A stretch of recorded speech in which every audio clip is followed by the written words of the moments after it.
आपल्या परिसरातील राजकीय, क्राईम व सामाजिक अपडेट जाणून घेण्यासाठी पाहत रहा स्टार वन न्यूज वर्तमान।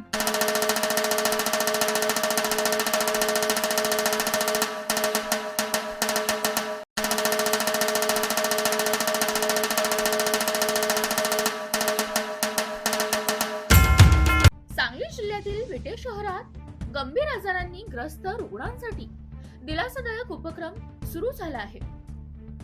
शोभा हिंदू मेमोरियल फाउंडेशन मुंबई यांच्या सहयोगातून सहयोग नर्सिंग अँड पॉलिएटिव्ह केअर सेंटर सुरू करण्यात आले असून घरपोच नर्सिंग सेवा उपलब्ध करून देणारे हे जिल्ह्यातील पहिले केंद्र ठरले आहे।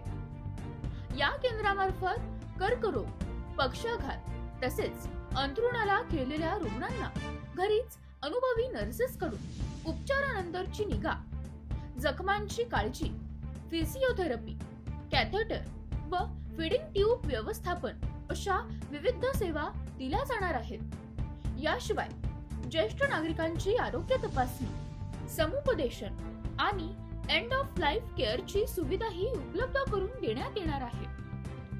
गेल्या 6 महिन्यात 20हून अधिक रुग्णांनी या सेवेचा लाभ घेतला असून विट्यासह खानापूर आणि कडेगाव तालुक्यातही ही सेवा सुरू असल्याची माहिती संस्थेने दिली आहे।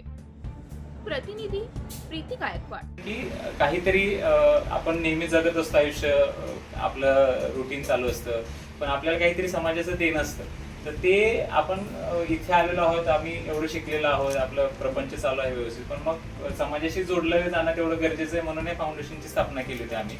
आणि त्याचा उद्देश म्हणून जे पहिलं पाऊल होतं ते म्हटलं आता विट्यामध्ये आहोत तर इथे आजूबाजूला कशाची गरज आहे। त्याच्यात मूळ कसं झालं की मी डॉक्टर MBBS झालेला आहे, म्हणजे मी आरोग्य क्षेत्रात काम केलेलं आहे आणि मॅडमने पण पत्रकारितेमध्ये लोकसत्तामध्ये जवळपास 5 वर्ष आरोग्य क्षेत्रामध्ये काम केलेलं होतं, म्हणजे मुंबईत असताना आम्ही। त्याच्यामुळे आरोग्याशी संबंधित आम्हाला थोडेसे काही रिसोर्सेस माहीत आहेत, लोक माहीत आहेत, तर मग त्यांच्याशी आम्ही चर्चा केली, इथलं काही बघितलं आणि त्याच्याने असं जाणवलं की जसं जसं आता समाज आपला पुढे जात जाईल तसं तसं काही दुर्धर आजार आहेत, म्हणजे कॅन्सर सारखा आजार आहे किंवा काही जणांना ब्रेन स्ट्रोक वगैरे होऊन पॅरालिसिस वगैरे येणं आहे, तर अशा लोकांना काहीतरी सेवेची गरज पडते। म्हणजे तुमच्याकडे जरी दवाखाना असला, जरी तुमच्याकडे माणसं असली, तरी ती काळजी कशी घ्यावी ह्याच्याबद्दलचं कळत नाही तेवढं लवकर। हॉस्पिटलमध्ये गेल्यानंतर घरी आणल्यावर काय करायचं, किंवा काही जणांना तो तेवढा वेळ काळजी घेण्याची गरज पडते, 1 ते 1.5 वर्ष अशी काळजी घ्यायला लागते। मग ती कशी घ्यायची काळजी, आपण आपल्या ह्याच्यात बघतो की जखमा वगैरे होतात काही जणांना फार जास्त वेळ झोपल्याच्यामुळे वगैरे, काय तर व्यायाम कसा घ्यायचा हे कळत नाही। तर मग ह्याचं आपण कुठेतरी काही करू शकतो का, म्हणून आम्ही एक पॅलिएटिव्ह केअर संदर्भामध्ये माहिती घ्यायला सुरुवात केली की वयस्कर लोकांसंदर्भात की अशा आजारामध्ये जी काळजी दिली जाते तिला पॅलिएटिव्ह केअर म्हणतात। त्याच्यासाठी आम्ही मग केरळाच्या संस्थांशी जोडलो गेलो। महाराष्ट्रातल्या 2-3 संस्था आहेत की ज्यांनी ह्याच्यात काम सुरू केलंय, की ज्या सामाजिक स्वरूपामध्ये काम करत, म्हणजे खासगी स्वरूपामध्येही आता गेल्या काही वर्षांमध्ये सुरू झालेलं आहे, पण ते मोठ्या शहरांमध्येच आहे। आता इथे तसं होऊ शकतं का ह्याची आम्ही चाचपणी केली आणि मग त्याचा अभ्यास वगैरे केल्यानंतर ही संस्था रजिस्टर करून सुरुवात केलं त्याच्यामध्ये काम। आणि गेल्या 6 महिन्यातला आम्ही थोडा अनुभव घेतला, म्हटलं हे चालतंय कसं, त्याची धाकधूक होती, पण इथेही तेवढी गरज आहेच ग्रामीण भाग म्हटलं तरीही। विशेषतः विट्यासारख्या भागामध्ये काय होते की वयस्कर आई वडील इथे राहतात आणि त्यांची मुलं बाहेर कमवायला वगैरे असतात, मग त्यांची काळजी घ्यायलाही कोणाला जमत नाही, किंवा आले तर एक 10 दिवस वगैरे थांबतील, पुढे काय ही काळजी असते। त्याच्यामुळे इथे ते चालूच आहे। आतापर्यंत आम्ही जवळपास 20च्या वर आपण पेशंट केलेले आहेत। जास्तीत जास्त आपले खरं तर कॅन्सरचेच पेशंट आहेत, ते रेडिएशन केमो घेऊन आलेले आहेत, ऑपरेशन करून आलेले आहेत। पण आपल्याला माहिती की कॅन्सरची सुविधा आपल्याकडे जवळ नाही, आपल्याला इथं सांगलीला जायला लागतंय, कोल्हापूरला किंवा पुणे मुंबई।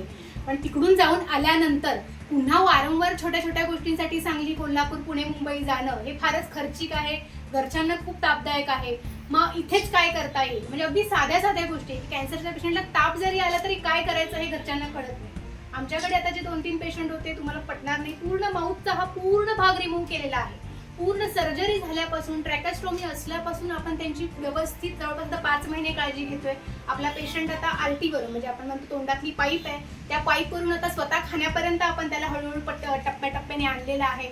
मग पेशंटला पण अशा रीतीला खूप भीती असते, घरच्यांना पण भीती असते, थोडं जरी काय झालं ते काय करायचं काही समजत नाही। मग त्यावेळेला पेशंटला आधार देणं, घरच्यांना आधार देणं, त्यांची काय व्यवस्थित ती काळजी घेणं आणि सोबतच त्यांच्या डॉक्टरांशी बोलणं, म्हणजे आपण स्वतःहूनच नाही, जे कॅन्सरचे त्यांचे कन्सल्टिंग डॉक्टर आहेत ते सगळे आपल्या संपर्कात आहेत. त्यांच्याशी आपण वेळोवेळी बोलतो की आता आता असा पेशंटला त्रास होतोय, आपण काय करायला हवंय, कुठली मेडिसिन तुम्ही देताय, कारण मेडिसिन द्यायचा आम्हाला अधिकार नाहीये, आम्ही बाकी काळजी देऊ शकतो पण अशा बातम्या पाहण्यासाठी आमच्या चॅनेलला लाईक, शेअर, सबस्क्राईब करा.